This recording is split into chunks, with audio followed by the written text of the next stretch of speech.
This story is perfect for helping you fall asleep. Throughout the video, I've used soft background sounds designed to gently ease you into sleep. That's why we've lowered the video's opacity, to let your eyes rest as your mind drifts off. The last golden light of the afternoon filters softly through rows of olive trees, their silvery leaves trembling gently in the breeze. It is late spring in the Roman countryside, and the day has been warm, but not stifling.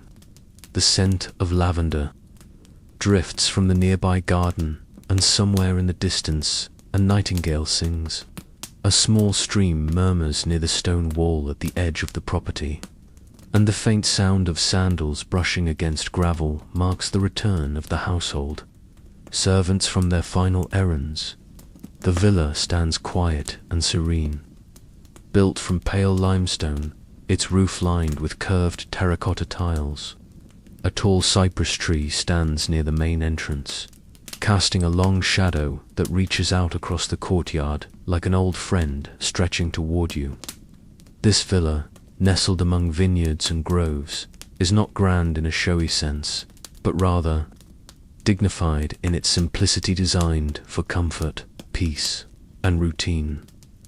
You walk slowly along the colonnaded walkway that lines the peristylan inner courtyard garden that breathes in the fading light. Columns of creamy marble flank your path, each smoothed by decades of sunlight and touch. You pause at a small fountain, its waters rippling in circles, reflecting the first hints of twilight in their gentle motion. A vine of wisteria climbs up the columns here, its purple blossoms drooping lazily in the warm air, heavy with perfume.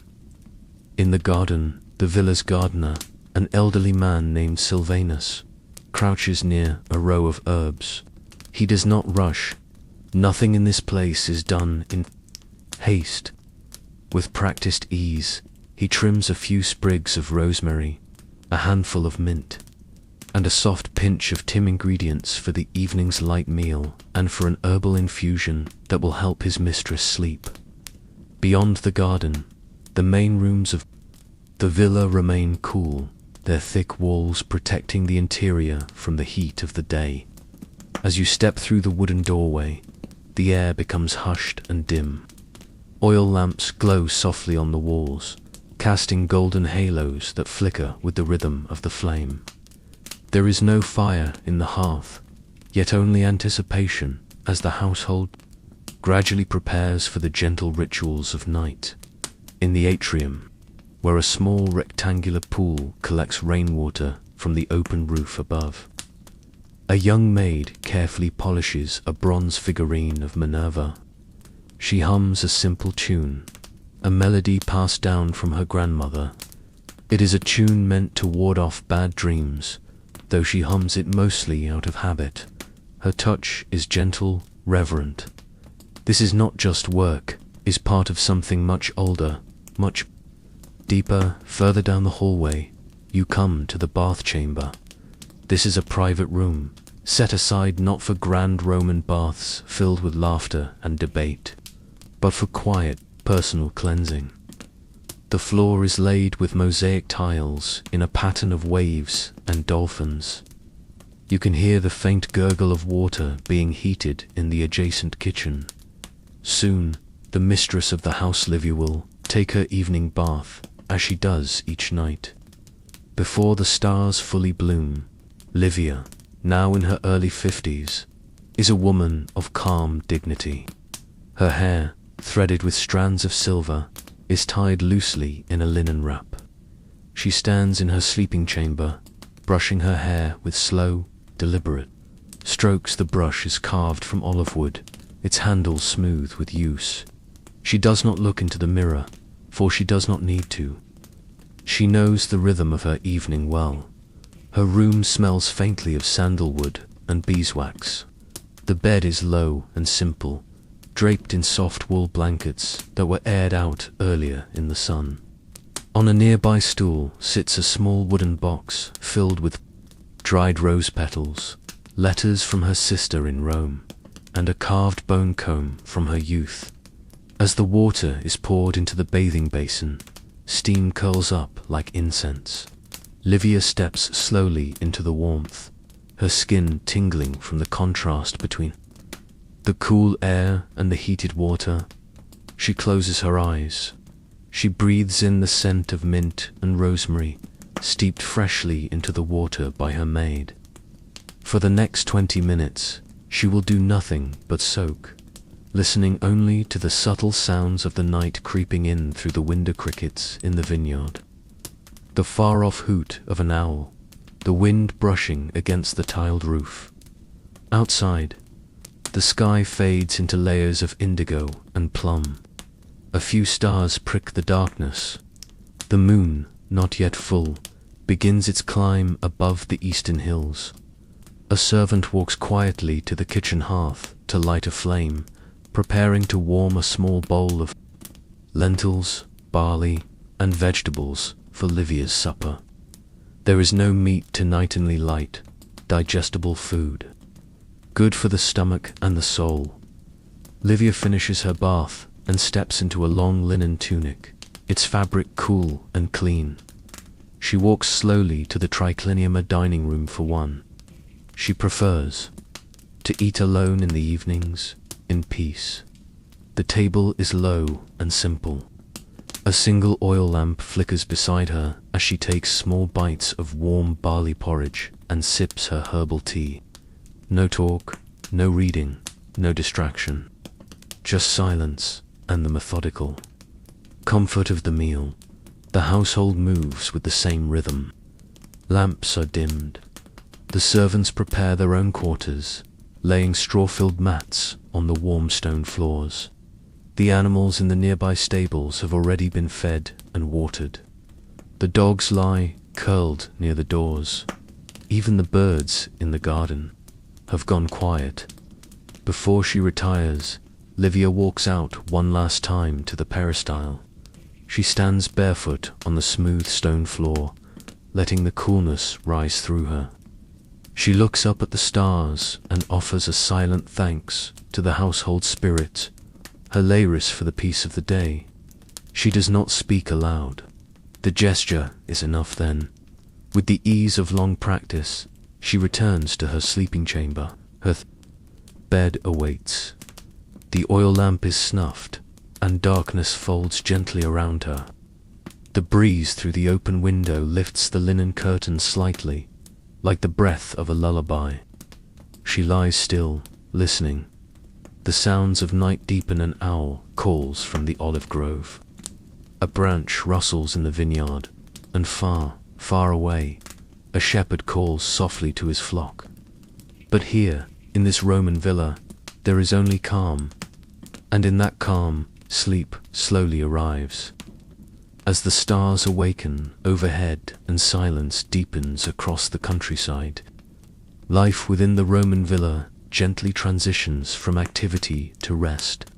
In the quiet corners of the estate, the servants complete their evening rituals with slow, measured care. The night deepens over the countryside like a velvet curtain slowly drawn across the heavens. The moon hangs low, bright but unintrusive, casting long shadows across the tiled rooftops and stone paths of the villa. The last of the birds have found their perches, and the vines are still under the dim silver glow. Inside the villa, the pace of movement has softened. There are no hurried footsteps, no sharp voices, only the rustling of linen tunics, the creaking of ancient wooden doors, and the whisper of sandals brushing over the mosaic floor. The household servants, those who serve quietly, day after day after day, move about with familiar purpose, preparing their mistress's home for slumber in the kitchen. A compact room at the villa's rear, a girl named Unia stands by the hearth. She is no older than 15, her brown hair tied loosely at the nape of her neck. Her task tonight is simple: to clean and bank the fire so it can be easily rekindled in the morning. She uses a metal poker to shift the logs gently, piling the glowing embers toward the back of the hearth. A final handful of ash is sprinkled across the top to smother the last flickers of flame. Unia hums to herself, softly and tunelessly, just to fill the silence. The song means nothing in particular. It is a habit, like so many others, formed by repetition and comfort. Once she is finished, she carefully places a clay pot of warm water near the hearth's edge. This water will stay lukewarm through the night, ready in case it's needed before dawn. She wipes her hands on her apron and then moves quietly through the hall, extinguishing the smaller oil lamps with a soft puff of breath or a gentle pinch between wetted fingers. Each flame disappears with a faint hiss, leaving a trail of warm scent olive oil and old smoke in the storeroom. An older man named Faustus checks the doors and shutters. He moves slowly, not out of fatigue, but from a lifetime of working without haste. His joints creak like old timber, but his hands are steady. He latches each wooden shutter with care, pressing the bronze clasps until they click into place. Outside, the wind is beginning to stir slightly. The trees rustle faintly, like voices murmuring in their sleep. Faustus pauses for a moment at the threshold of the storeroom, breathing in the scent of grain and dried herbs. The air is earthy and full. It comforts him, this sense that the villa is full, not just of goods, but of calm and order. Satisfied, he moves on. Elsewhere, in the small chamber near the servants' quarters, two young boys, Turo and Marcellus, arrange their straw-filled sleeping mats on the floor. They laugh quietly, pushing each other playfully before a glance from an older maid named Sabina silences them. She doesn't scold, just raises an eyebrow and gives them a look that says, "Sleep now, or you'll regret it at dawn." They know better than to argue. Sabina, who has been with the villa for over 20 years, kneels on her own mat and carefully wraps a soft wool shawl around her shoulders. Before she sleeps, she takes a tiny clay figurine from beneath her matter. Simple likeness of Fortuna, the goddess of good luck. She kisses its head gently and sets it near the wall, where the light from the last candle still glows. Her prayers are silent, but her thoughts are clear. Let the night be quiet. Let tomorrow bring no trouble. The servants' rooms are small and plain wooden beams overhead, plaster walls, and the barest of furnishings, but they are clean and familiar. The rhythm of the villa, the predictability of each day, gives these modest quarters a sense of sanctuary. And in the countryside, far from the noise of Rome or the uncertainty of war, there is something precious in the stillness of routine. Out near the edge of the estate, in the animal pens, the last task is nearly done. A young man named Cato finishes inspecting the goats. He speaks softly to each one, not because they understand, but because it soothes them and him. He pats the side of the wooden pen gently, listens for any restless bleating, and then adjusts the gate latch with a practiced twist. The animals are calm, their breathing slow. They will sleep, as they always do, under the thatched roof, with the scent of hay and soil all around them. Cato leans on the fence post for a moment, looking up at the stars. He does this every night. His father, who once tended these animals before him, taught him to find the North Star, to use it as an anchor. And though Cato has never left the countryside, never seen the sea or the mountains, he feels a quiet pride in knowing how to find his way should he ever wander back inside the villa. A soft bell chimes. It's not loud or urgent, just a signal that Livia, the lady of the house, is now in bed and the final turn down of the villa may begin. Unia walks to Livia's chamber once more, her steps quiet. She checks the shutters, tucks the wool blankets more closely around her mistress, and places a small sachet of dried lavender beneath the pillow. Then she slips out, leaving only the faint sound of crickets in the night. The villa is dark now, except for the glow of the moonlight through open windows. All lamps are out. The kitchen is clean, the animals are fed, the doors are barred, and the fire is slumbering beneath its ash. The servants settle into their mats, each person shaped like a quiet shadow beneath a wool blanket. Only the wind speaks now, drifting softly through the cracks in the shutters, brushing lightly against the villa walls. It smells of earth and distant water, and the breath of sleeping vines.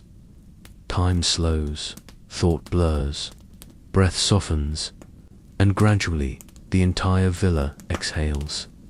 Together sleep comes not in a rush, but like a gentle tide rolling over the stone floors and wooden beams, over herbs and blankets and walls lined with stories. And somewhere, in the folds of the night, the ancient rhythms of Roman life continue slow, serene, and eternal. The world is quiet now. The villa sleeps beneath a ceiling of stars, wrapped in olive groves and vineyards, tucked away in the warm hills of the Roman countryside. But above this sleeping earth, the sky is alive. The stars shimmer gently, never harsh, never hurried. They twinkle like distant embers, as if the gods themselves have lit fires in the heavens to watch over the world below. A gentle wind flows across the open courtyard of the villa, stirring the wisteria vines and carrying with it the soft scent of night-blooming herbs. Somewhere in the atrium, water drips slowly from the edge of a stone fountain. It is the only sound now, rhythmic and soft, like the beating of a heart deep in slumber. Lying on her low bed near the open window, Livia stirs, not from restlessness, but from habit. She does this, sometimes wakes gently in the night, not to worry, but to look. Her eyes, half-lidded, turn to the window, where a sliver of moon casts a faint light across her chamber. The stars above pull at her thoughts like gentle hands, and slowly, quietly, she rises. Wrapped in a linen shawl, she steps onto the portico that opens to the garden. The air is cool, but not cold. It brushes her skin like silk. Around her, the world is still. The servants are asleep, the animals quiet. Even the night birds have ceased their singing. She lifts her gaze upward. There, above her, the stars shine, in patterns that feel older than time. Each shape in the sky is familiar to her, learned from her mother, who learned it from her own. Not just stars, but stories. There is Orion, the mighty hunter, striding forever through the sky. To the Romans, he is a tale of strength and tragedy, a giant brought down not by sword, but by the sting of a tiny scorpion. His form stretches boldly across the night, just as it always has, his belt shining in a neat row of 3, and nearby is Arcturus, bright and golden orange, twinkling as it always does in spring. The ancients called it the guardian of the bear, for it watches over Ursa Major, the great bear, who circles the North Pole endlessly, never dipping below the horizon. 2. Livia, these constellations are not just celestial, they are companions, old friends. Watching them has always brought her peace. She remembers the stories her grandmother used to tell when she was a child. They would lie on the grass behind the villa, on warm summer nights, with olives and figs in a bowl beside them and the scent of crushed thyme in the air. Her grandmother's voice, soft and even, would tell of Venus, the morning star, how it wasn't a star at all, but a goddess blazing across the sky to greet the day, or Saturn, slow and distant, whose golden glow signaled patience and time. In the old stories, Saturn ruled during the Golden Age, when men lived simply and peace reigned on earth. Livia breathes deeply. She can almost hear her grandmother again, her words blending into the rustle of the trees, her hands pointing upward. Each star is a memory, a guide. When you're lost, look up. They're always watching. And so, Livia watches. Elsewhere in the villa, one servant remains awake. Cato, the young man who cares for the animals, sits by the stable wall with his back to the rough stone, legs stretched out before him. He, too, is watching the sky. He doesn't know the stories in as much detail as Livia. His knowledge of the stars comes from farmers and travelers. They told him when to sow, when to reap, when to expect rain. To him, the stars are more than beautiful, they are practical. But tonight, as he leans back and stares upward, he finds a strange peace in their slow, steady light. He traces the arc of the Milky Way, a pale river stretching across the sky. In some tales, it is the milk of Juno, queen of the gods, spilled across the heavens as she nursed Hercules.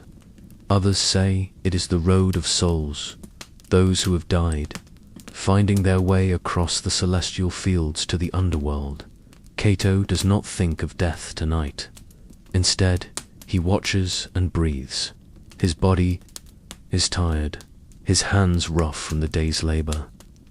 But up there in that wide, silent canopy, everything feels simple, eternal.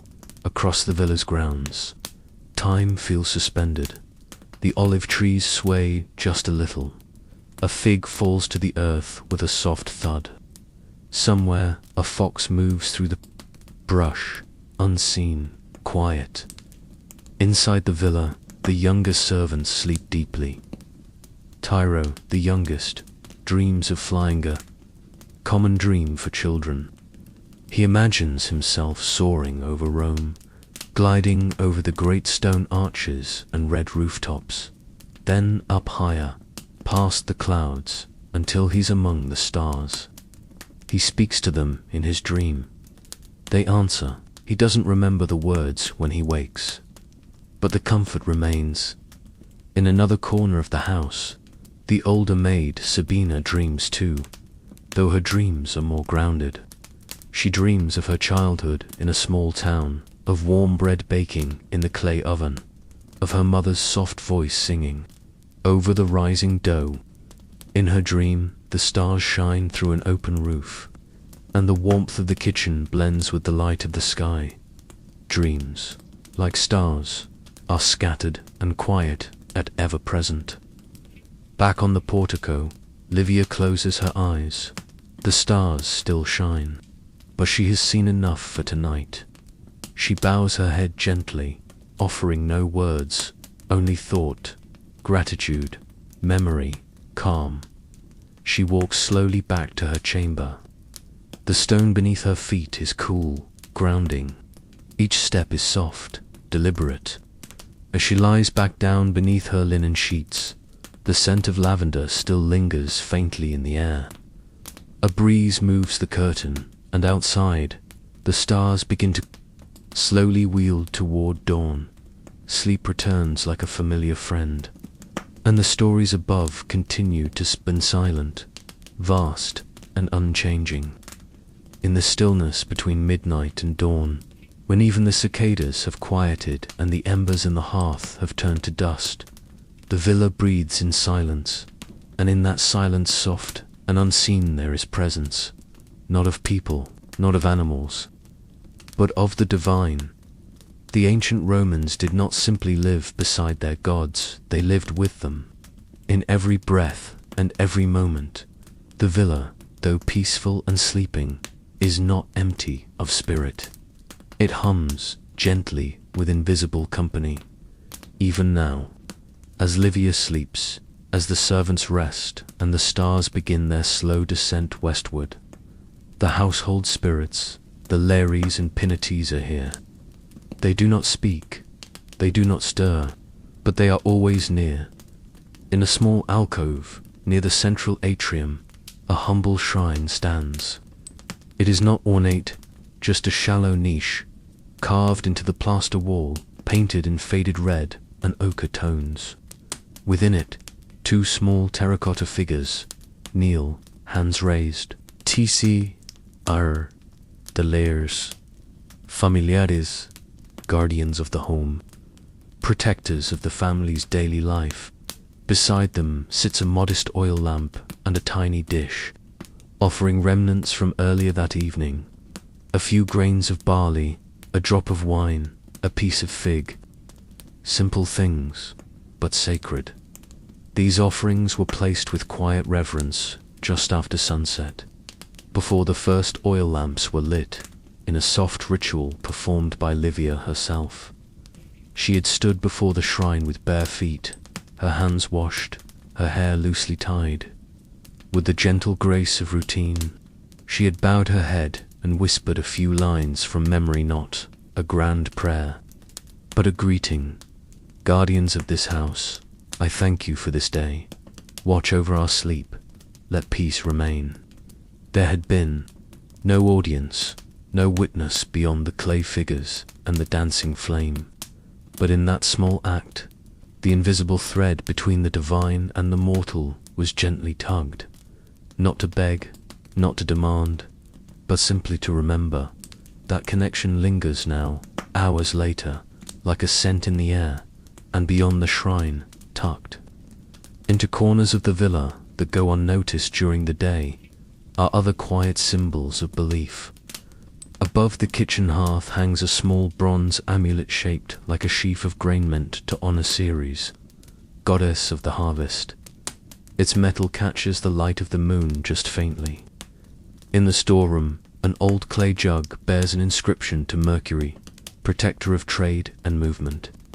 Even in sleep, these gods are present. Sabina, the older maid, wakes briefly. She turns on her mat and glances toward the doorway. For a moment, her thoughts stirred not with fear, but with memory. She closes her eyes and silently recites the charm her mother taught her long ago. Spirits of fire, spirits of rest, keep my bones and heart in your nest. It is a child's rhyme, nearly forgotten by the world beyond the villa walls. But for her, it's more than words. It is the final layer of comfort before true sleep takes hold. In the servants' quarters, Unia dreams softly. Her mind drifts. 2 temples she has never seen, tall columns of marble, incense wafting in the air, and the voice of a priestess echoing through the sacred space. In her dream, she stands barefoot on cool stone, looking upward toward an oculus where light pours down from the sky like divine breath. She doesn't understand the words spoken in her dream, but she understands the feeling, peace, belonging.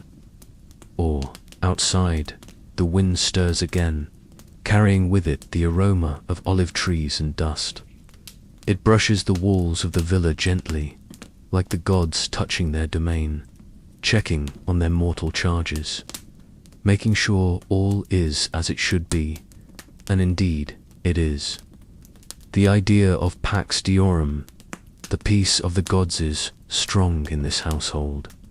Not grand temples, not rituals carved in marble, but the simple, daily gestures of respect, a nod, a murmur, a flame lit, a gift given. Even the architecture reflects this quiet devotion. The villa's atrium is open to the sky, deliberate invitation, so that rain may fall on sacred ground, so that light from the heavens may reach the heart of the home, so that the gods, should they choose to visit, need not knock. And sometimes, when the night is just right and the air is thick with stillness, one could almost believe that the divine does step down from the stars and walk the corridors, brushing their unseen fingers along the cool walls, pausing beside the beds of sleeping. Children watching with eyes that do not blink, Livia once told her niece, during a summer visit, that dreams are the gods' whispers, not always clear, not always literal, but meaningful. They speak to us when we are most quiet, she said, and that is why sleep must be gentle so we may hear. Tonight, her dreams are soft and slow. She stands in a golden field, sunlight bathing her skin. She sees her mother across the field, smiling. The wheat sways in slow rhythm. A white bird circles above. There are no words, just warmth. The gods, in their patience, rarely shout. They visit in symbols, in moods, in shadows across the wall just before dawn. Cato, outside by the animal pen, lies awake now, gazing upward. He doesn't pray aloud, but in his heart, he speaks to Faunus, the woodland god. Not with fancy words, just a simple thought. Thank you for keeping the animals calm tonight. Thank you for the quiet. He then closes his eyes, the straw beneath him crinkling slightly. The smell of the earth is strong, rich, old, grounding, and he drifts into sleep knowing the gods are near. In another room, the flicker of the oil lamp on the shrine dies out. Not extinguished, just completed. The offering has been accepted.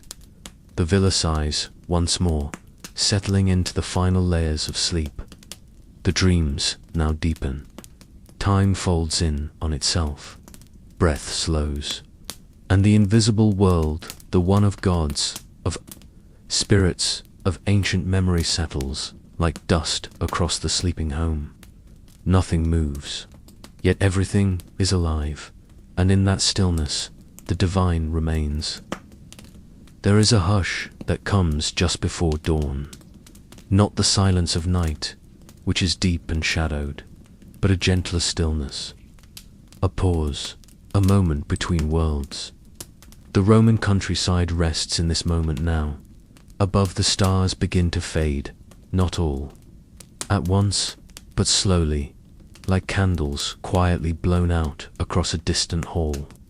The darkest part of the sky turns from black to the faintest blue, like ink mixed with morning milk.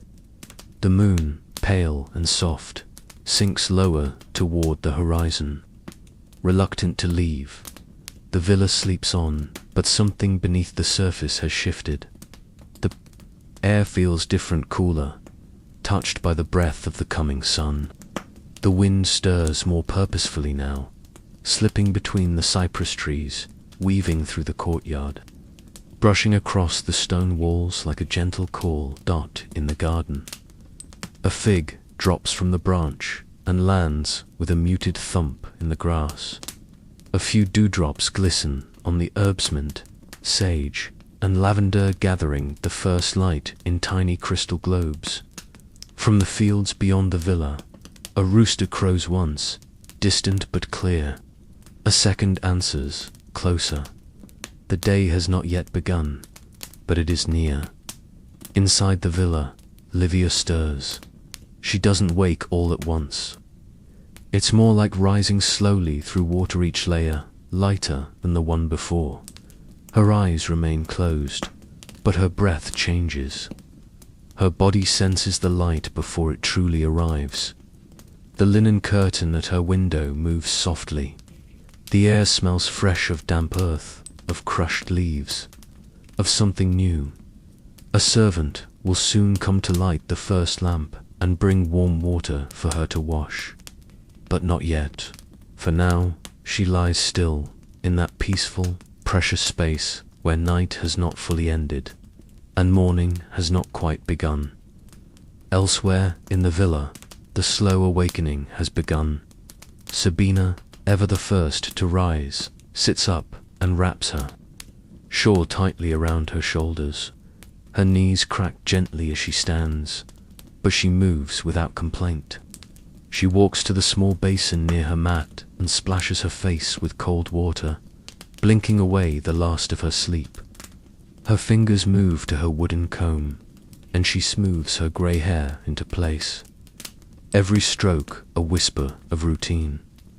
She says nothing aloud, but her mind greets the new day. In the small kitchen, Unia moves quietly. She has already rekindled the hearth with a bit of straw and one glowing ember, carefully preserved under ash through the night. A curl of smoke rises upward, followed by the soft crackle of fresh wood. She places a pot over the heat and adds a handful of dried barley and herbs. The scent of mint begins to rise. A gentle clatter echoes through the hallway as Faustus opens the main shutters. The villa breathes in. Light slips into the atrium like a quiet guest. It touches the mosaic floor, the marble columns, the water in the rain pool. It does not yet warm, but it promises warmth. The birds begin to chirp, one by one, a soft chorus, not demanding, just announcing. Outside, in the stable, Cato yawns as he unlatches the gate. The goats are already stirring, rustling in their straw, snorting gently. One of them nudges his arm as he walks past. He chuckles, rubbing its ears. Yes, yes, I know. You always rise before me.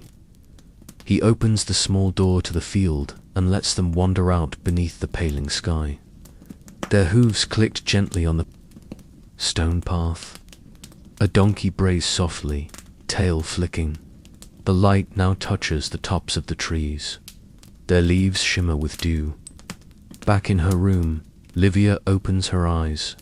The ceiling above her is painted with faded stars, an old mural from her father's time. It comforts her to wake beneath them. She sits up, swings her legs over the edge of the bed, and places her feet gently on the woven mat. Her joints are slow to respond, but she moves with grace. A soft knock. Unia enters, carrying a clay bowl of warm water and a clean cloth. "Good morning, Domina," the girl whispers, bowing slightly. "Good morning, Unia," Livia replies, her voice low and warm. She dips the cloth and washes her face, pressing the warmth against her cheeks, breathing in the scent of crushed time. Today, like all days, will begin with quiet rituals. In the atrium, the household shrine awaits. Livia walks there barefoot, her linen robe brushing her ankles. She lights a small oil lamp with practiced ease and places it beside the Laery statues. She pours a drop of wine into the dish and murmurs, "Thank you for the night. Let this day be gentle." She stands still for a moment, watching the flame flicker. No one else is present. No one needs to be. The sky is now brightening into soft gold and pale rose. The villa, once wrapped in slumber, now glows. Not with haste, not with urgency, but with quiet readiness. The bread will rise soon. In the kitchen, the floor will be swept. The garden will be watered. Letters may be written. A short walk taken. But not just yet, for this is the hour between worlds, when darkness bows to light, when dreams fade but linger, and when even the air seems to pause in reverence. The Roman countryside, ancient and eternal, begins its day not with noise, but with breath, and as the sun crests the hills, casting long golden beams across the tiled roof, the villa welcomes the morning. Gently, slowly, completely. The morning sun now hangs just above the tree line, its golden light slipping down through the olive branches and onto the villa's stone walls. The warmth is gentle, not yet strong enough to sting the skin, but enough to chase away the last traces of dew. The countryside awakens not with clamor, but with a steady rhythm, like a slow drumbeat under soft linen. It is quiet, but certain. The villa breathes into its day in the garden. Sabina walks with a shallow wicker basket held in the crook of her arm.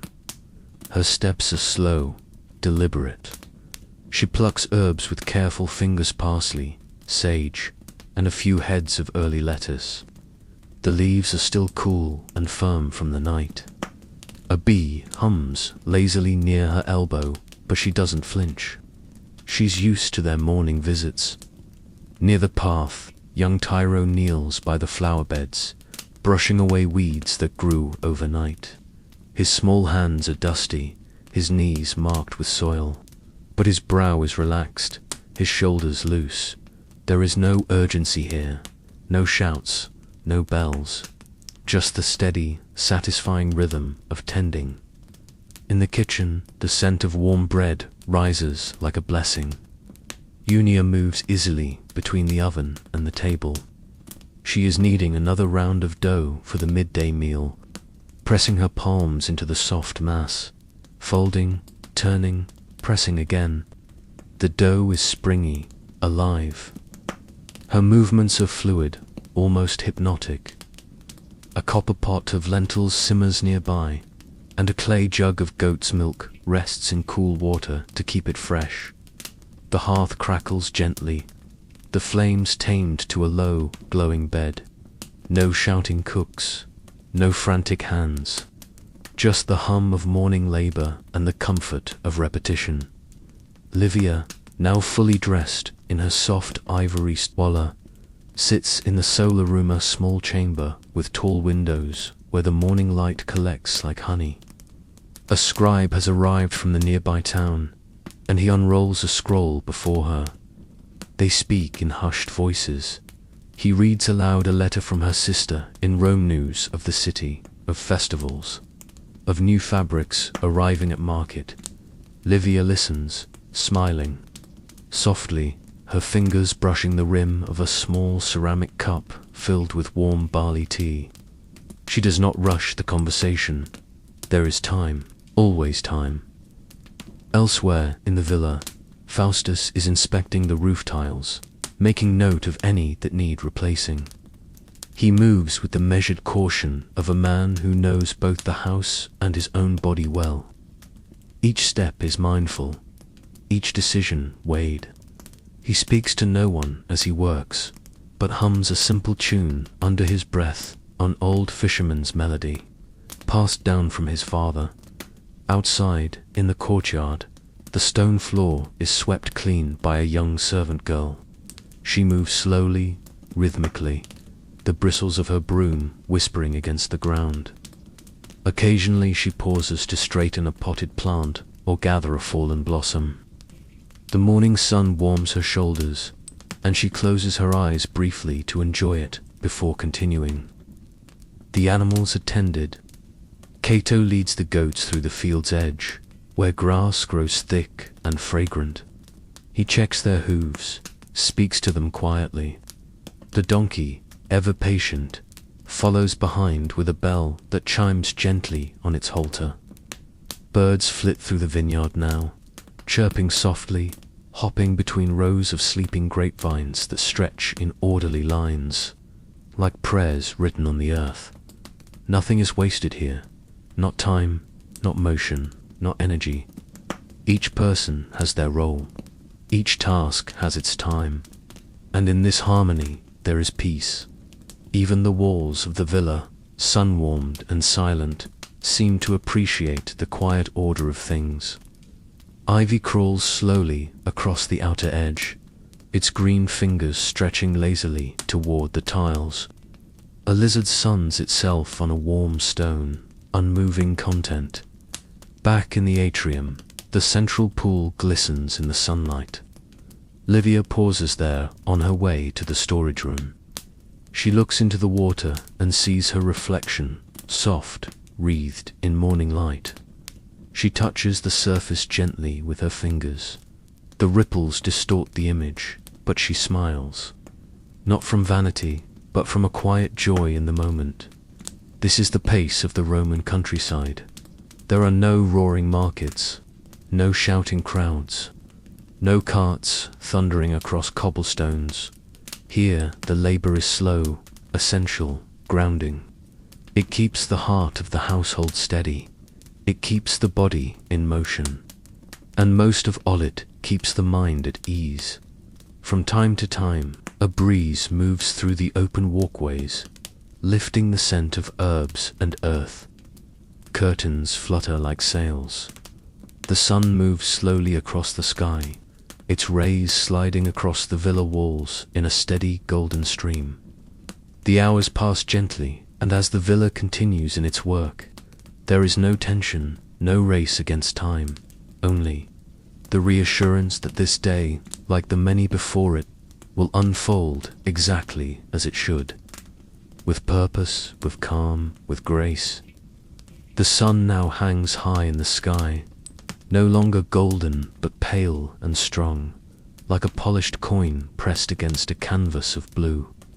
The shadows shrink beneath the trees. The stones of the courtyard are warm underfoot. The villa, once softly humming, with the rhythm of morning work, begins to quiet. It is time for meridiation of the Roman midday rest. This is not just a nap. It is a ritual, a pause, a collective sigh shared by the earth and those who tend it. Just as the morning belonged to motion, the noon belongs to stillness. Inside the villa, doors are gently closed. Shutters are pulled partway over windows too. Soften the glare. The light that enters now is diffused, gentle like sunlight passing through cloth. It falls in soft beams across stone floors and mosaic tiles, casting a sleepy glow on every surface. The kitchen's fire has died down. The last of the bread has been sliced. Warm barley stew rests in shallow bowls, steam rising in thin curls. A pitcher of watered wine, cooled with clays, placed on a small table beneath. The archway of the dining room. Livia reclines on a low couch in the triclinium, her elbows propped on cushions.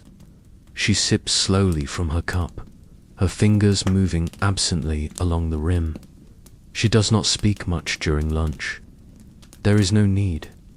Her thoughts are still steeped in the softness of the morning.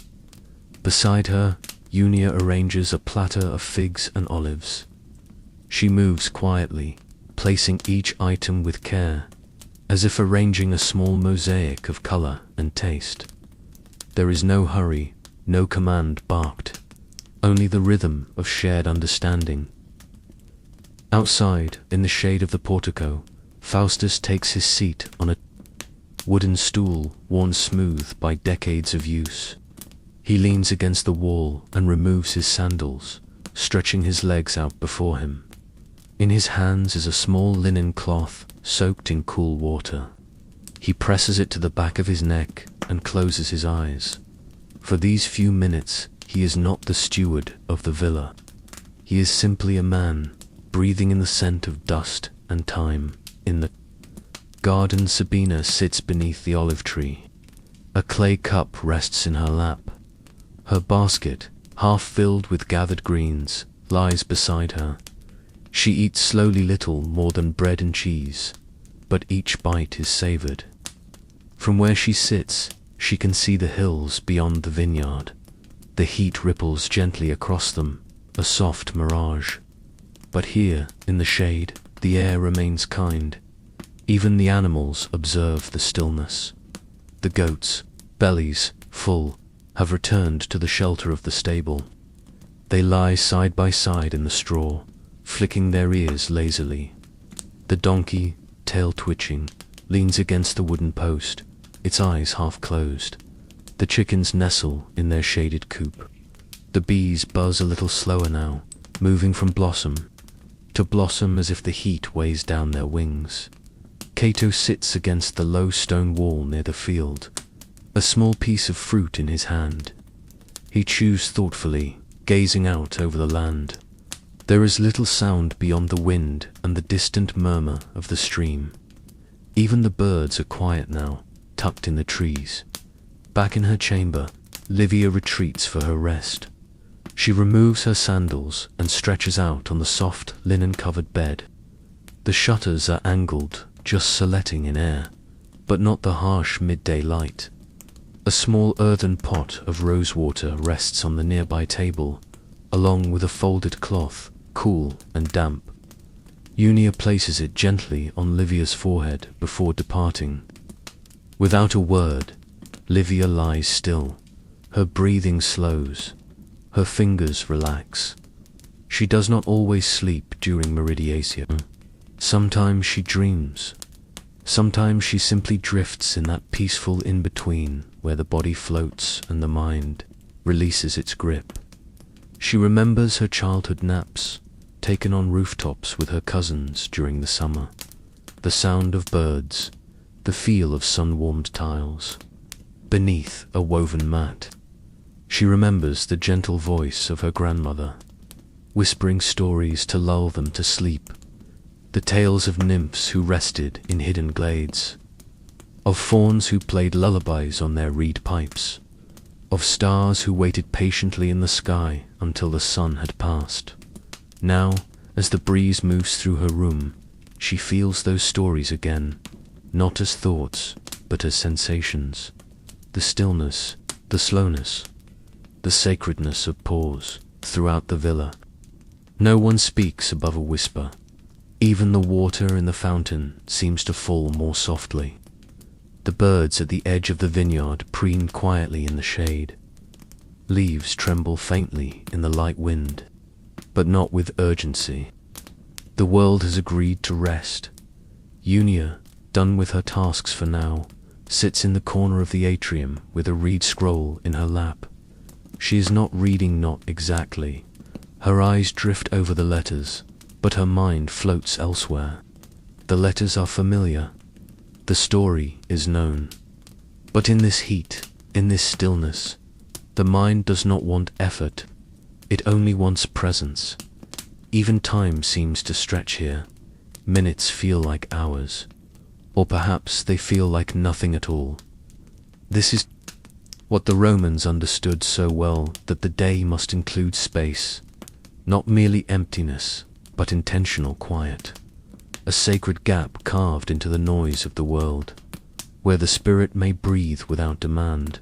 And so, in this quiet hour, no great events unfold, no drama plays out, but something deep and necessary occurs.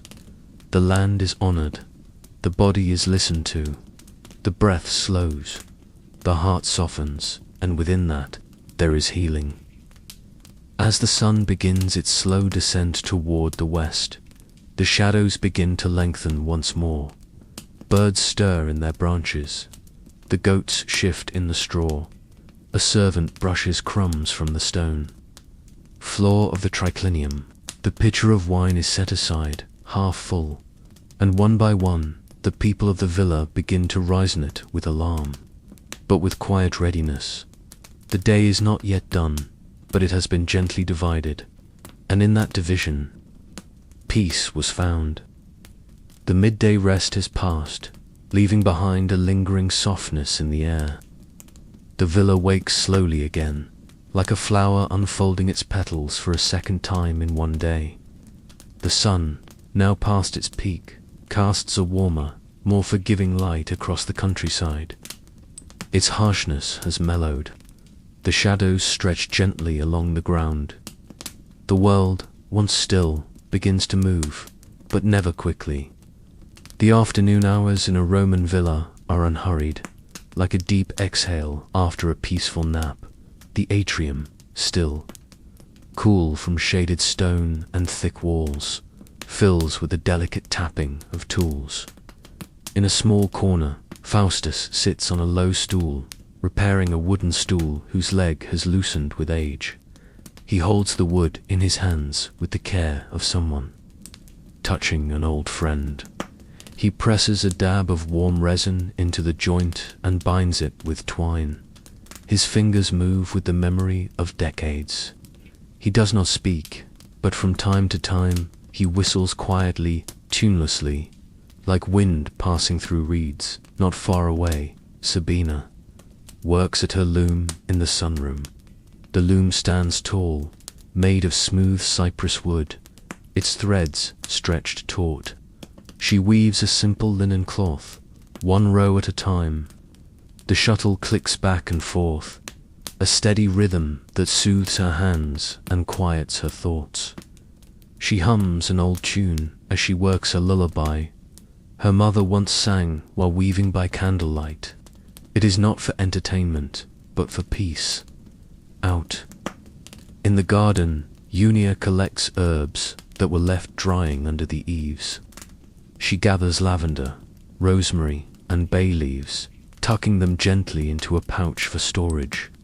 The air smells of sun-warmed mint and dust. She brushes a few leaves from the stone bench before sitting, her satchel of herbs resting at her side. She removes a small needle and begins to stitch a tear in one of Livia's shawls, her needle rising and falling through the fabric like the wings of a bird. Elsewhere in the library alcove, Livia sits at her writing table, a scroll unfurled before her, the tip of her reed pen resting in an inkwell. The table is small, carved of olive wood, and a single breeze stirs the corner of the parchment. She dips the pen slowly, letting the ink absorb, then begins to write. The words come easily.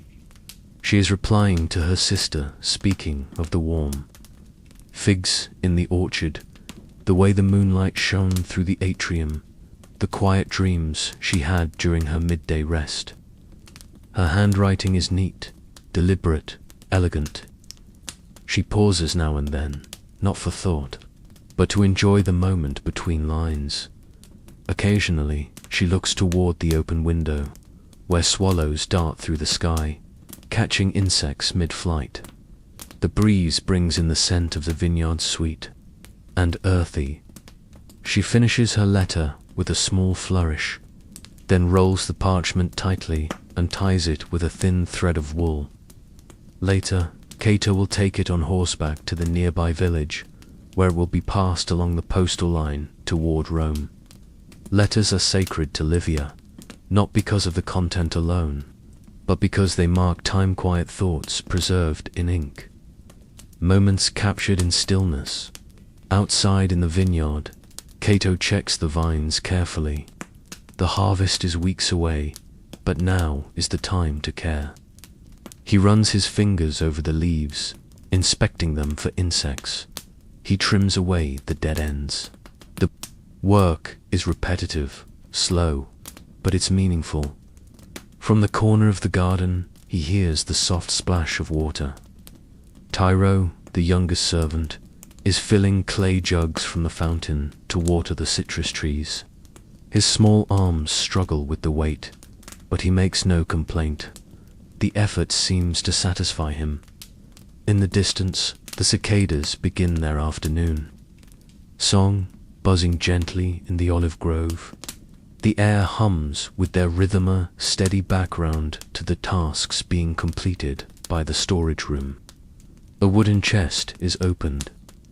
Sabina sorts through dried fruits, selecting a handful of apricots to soak in wine for the evening meal. She wraps them in cloth and sets them aside. Every motion is measured.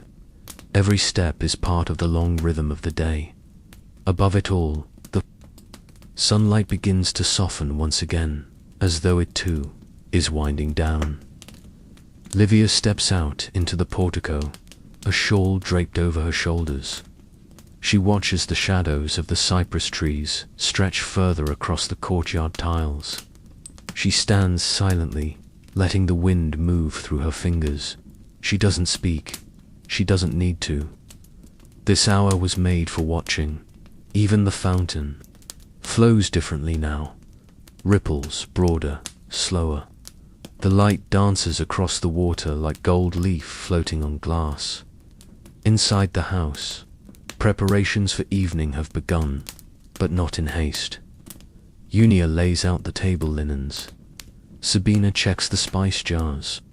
Cato returns from the fields, his hands dusty, his heart full. Faustus places the repaired stool beside the hearth.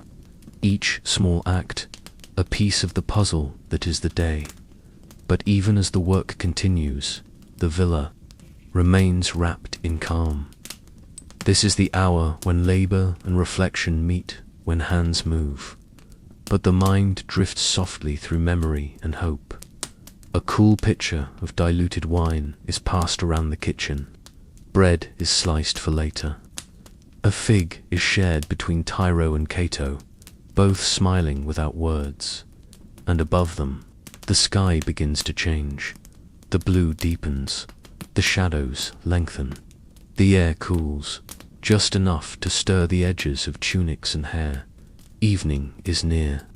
But for now, the day lingers, and in the golden quiet of the Roman afternoon, life continues, softly, patiently, beautifully. The sun now kisses the tops of the hills goodbye, slipping slowly behind the vineyards and groves. Shadows grow long once more, stretching like sleepy limbs across the earth. The sky begins to soften from golden to amber, then from rose to dusky lavender. A hush settles over the Roman villa once again. Evening has returned, but not suddenly. The day does not end in haste here. It folds itself gently, layer by layer, like linen being folded at the end of a wash day. Inside the villa, the light changes first. Sunbeams that once bathed the floors in bright patterns now take on a warmer, softer hue. They touch the walls like memories, brushing across the mosaic tiles and carved furniture, then slowly fade away. The servants begin their final rounds with quiet understanding. No orders are shouted, no reminders given. Everyone knows the rhythm. In the kitchen, Unia begins to tidy the bowls and platters used during the afternoon. The embers in the hearth are stirred, the flame coaxed up gently for one last round of warmth. A small pot of wine is placed nearby, steeping with apricots and a pinch of honey. A light stew of lentils and herbs simmers slowly, releasing a fragrance that weaves through the villa like a lullaby. The herb satchels are tied and hung, dried bundles now brittle with sun and time. They will flavor future meals, line pillows, and ease troubled sleep. In the atrium, Faustus makes his slow walk along the outer rooms, checking shutters and latches. He doesn't need a torch. The light of memory guides him. He runs his hand along the doorframe, testing the hinges. He listens to the creak of old wood, familiar and friendly. In the baths, warm water is prepared just enough for a gentle soak. Before sleep, no grand bathing ceremony, just a washcloth, a small jug, and a basin warmed near the fire. Sabina lays out fresh linen cloths and folds them carefully beside the door. Outside, the animals are led back to shelter. The goats enter their pen with slow steps, bellies full, coats dusted by the day. The chickens rustle in their coop, tucking beaks beneath wings. The donkey, its work complete, stands still beneath the olive tree, tail swaying slowly as dusk deepens. In the garden, Unia plucks one last handful of herbs, lavender and marjoram. She crushes them gently between her palms as she walks, letting the oils rise into the air. She leaves a small bundle at Livia's door, along with a tiny clay lamp already filled with oil and ready to be lit. Inside her room, Livia is seated by the window, watching the sky. The first evening star has appeared bright and steady in the west. Venus, the Romans call her, the goddess of beauty, of love, of calm after the heat. Livia lights the small lamp with practiced grace. The flame dances, its reflection flickering across the window pane. She sets it on the table beside her bed and breathes in the moment. Another day, completed. She rises and walks barefoot to the shrine in the atrium one last time. The household gods, the Lares, await her silently.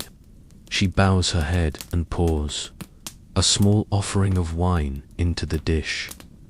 "Thank you for this day," she whispers. "Let the night be kind." Back in her room, her shawl is draped over the foot of the bed, her sandals placed neatly at its side.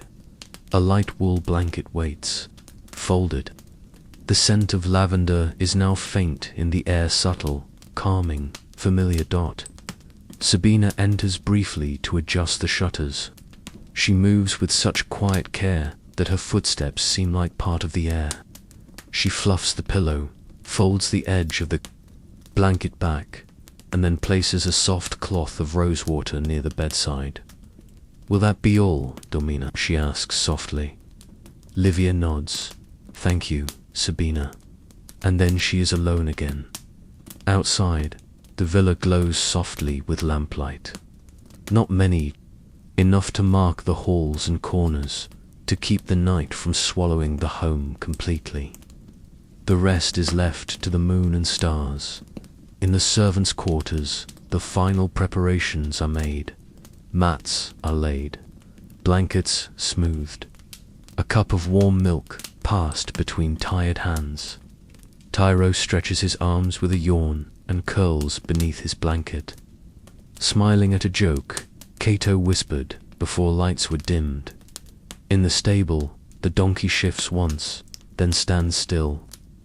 A few distant owls call from the trees. The breeze is cool and gentle, curling through the grapevines like a silken ribbon. And as the evening deepens, silence returns. Not an empty silence, but a full one. A silence rich with rest, with gratitude, with belonging. Livia climbs into bed slowly, adjusting the blanket over her legs. She gazes once more at the flame of the clay lamp beside her. Then, with a soft breath, she leans over and pinches it out. Darkness settles, but it is a comforting darkness, a warm blanket that wraps the villa. The only light now is the moon outside the window, and the memory of the day that came before. One by one, dreams begin to visit.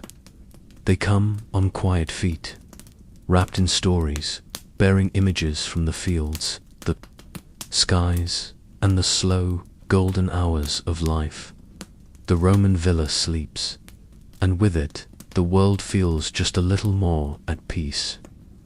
The villa now lies in perfect stillness, the kind of stillness that breathes not empty, but full of ancient softness. The walls hold the warmth of the sun just beneath the surface.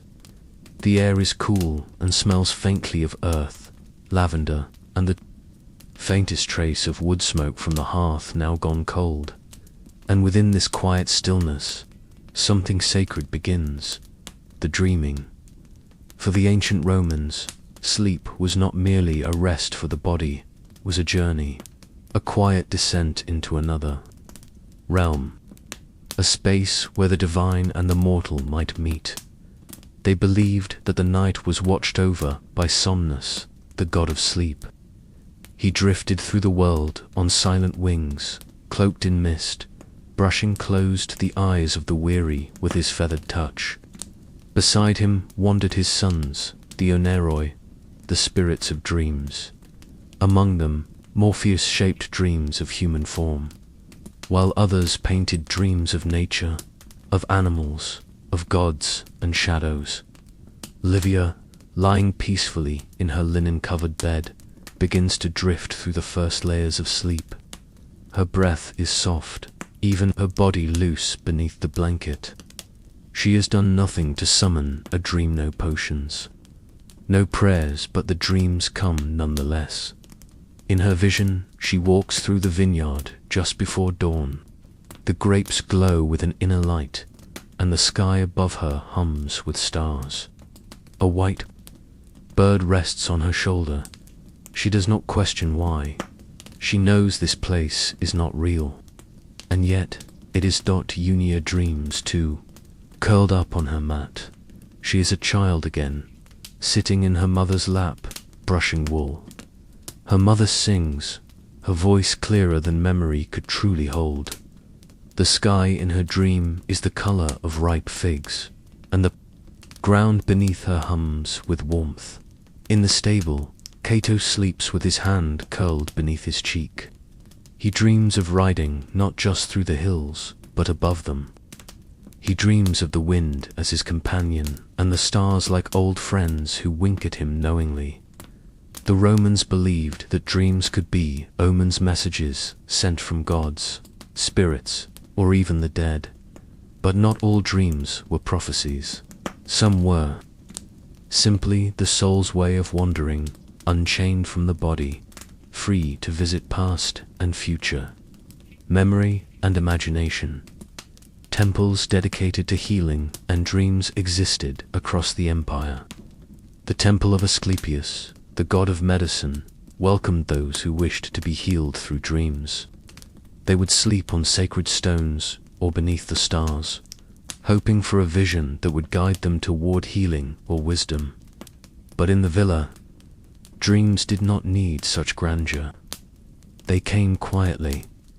The Lares, the household spirits, were believed to watch over the sleeping as they did the waking. They stood at the crossroads between day and night, guarding the threshold between the physical world and the dreaming one at their little shrine in the atrium. The oil lamp has long since gone out, but the figurines remain, still, present, watching. And as the moon drifts higher in the sky, silvering the rooftops and making the garden glow like a painting, the villa's dreams deepen. Tiro, the youngest, dreams of things he cannot yet name, feelings, images, laughter. He turns in his sleep, his face peaceful, his body small beneath his wool blanket. His dreams are full of light and motion. Sabina, older, more weathered, dreams less often, but tonight she sees her father's house, long since gone. She walks through it slowly, her fingers tracing the beams, her breath catching as she finds her old shoes still beneath the bed. It brings her comfort, not sadness. In Roman times, people sometimes shared their dreams in the morning. Over warm bread and honeyed wine, they would speak softly of the images that visited them. Some would seek interpretation. Others would simply hold the dream close for a while before letting it go. But for now, no words are spoken. The dreams are still in motion. Outside, the wind stirs gently in the olive trees. The leaves shimmer like silver coins under the moonlight. Somewhere far off, a fox pads softly through the underbrush. The world continues, but more slowly, more gently. Sleep is a sacred act here, a return to balance, a small death and rebirth with every nightfall. The Romans understood that without sleep, the soul frayed, the mind wandered too far, the body grew thin with worry. But with sleep, deep, peaceful sleep, the world became whole again. Above the villa, the stars wheel in slow silence. Arcturus still burns low in the west. Sirius rises, brilliant and white. The Milky Way stretches across the sky like a river of dreams. Livia shifts slightly in her sleep. A breeze moves the curtain beside her bed. She dreams now of a temple, one she has never visited. The floor is made of pearl, and incense wafts through golden air. A voice speaks, not a person's voice, but something older, more distant. She does not understand the words, but the message is clear. You are safe. The entire villa rests within that message, safe in its stone walls, safe beneath the eyes of the Lares, safe under the watchful sky. And as the night deepens further, sleep becomes dream, and dream becomes silence. This silence is not empty. It is the silence of a soul being gently held, of a home breathing with memory, of a world where nothing more needs to be done. The Roman villa sleeps. The night passes quietly, and in the soft folds of sleep, 1,000 stories bloom quiet as feathers, warm as lamplight, eternal as stars.